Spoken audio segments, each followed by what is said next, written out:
મિત્રો, હું ગામડામાં આવ્યો છું અને અહીંયા જોઈ રહ્યો છું કે લોકો ખૂબ ગરીબ હોય છે. એ પોતાનું પેટ ભરવા માટે ઝાડની નાની નાની ડાળીઓને ખાતા હોય છે.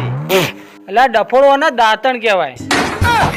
ચોથી હેડે આવા શેરના છેથડા હેડવા છે.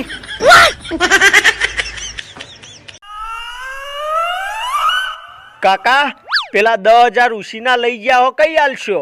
મને હું પૂછું છું, હું કોઈ ભૂવો છું? દીકુ, જો તું મારી સાથે વાત નહીં કરે તો હું ઝેર ખાઈ લઈશ. કાળેંગડાના દૂધી તો ખવાતા નહીં, ઝેર ખાવાની વાતો કરે છે.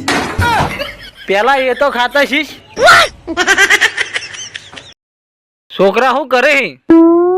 કાકા, ઇન્સ્ટાગ્રામ ચલાવું હું.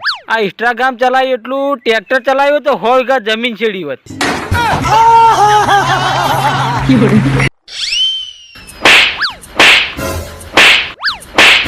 પણ મેં શું કર્યું? કોઈ નહીં, આ તો હાથમાં ખણ આવતી હતી. મિત્રો, સ્વસ્થ નિરોગી જીવન જીવવું હોય તો ડાયટિંગ કરવું જરૂરી છે. આ તીખું તળેલું વધારે ખાવાનું નહીં, ગોટા તો બિલકુલ નહીં ખાવાના, જેનાથી તમારું શરીર તંદુરસ્ત રહેશે અને નિરોગી જીવન જીવશો અને લોબુ જીવશો. બસ કાપી દે. એ મરચો લાય. હું પણ નીકળ્યો હતો ઇશ્કે મોહબ્બતની તલાશમાં. પણ ગરમી બહુ હતી એટલે લચ્છી પીને પાછો વળ્યો.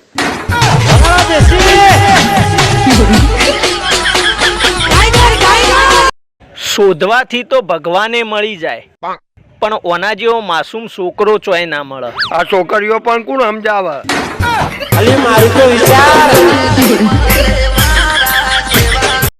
કાકા મને ઓળખો? ના બેટા, મા પપ્પાને ઓળખો? ના. ચલો માવા કરવા હતા.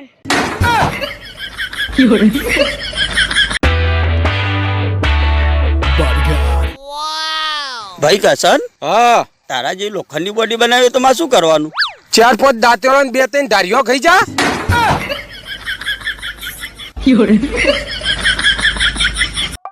ભાઈ, બૈરું વેલણ મારતું તું અને તે રોટી મેકર લાવવાનો આઈડિયા આલ્યો, તે હવે વેલણ મારવાનું તો બંધ થઈ ગયું.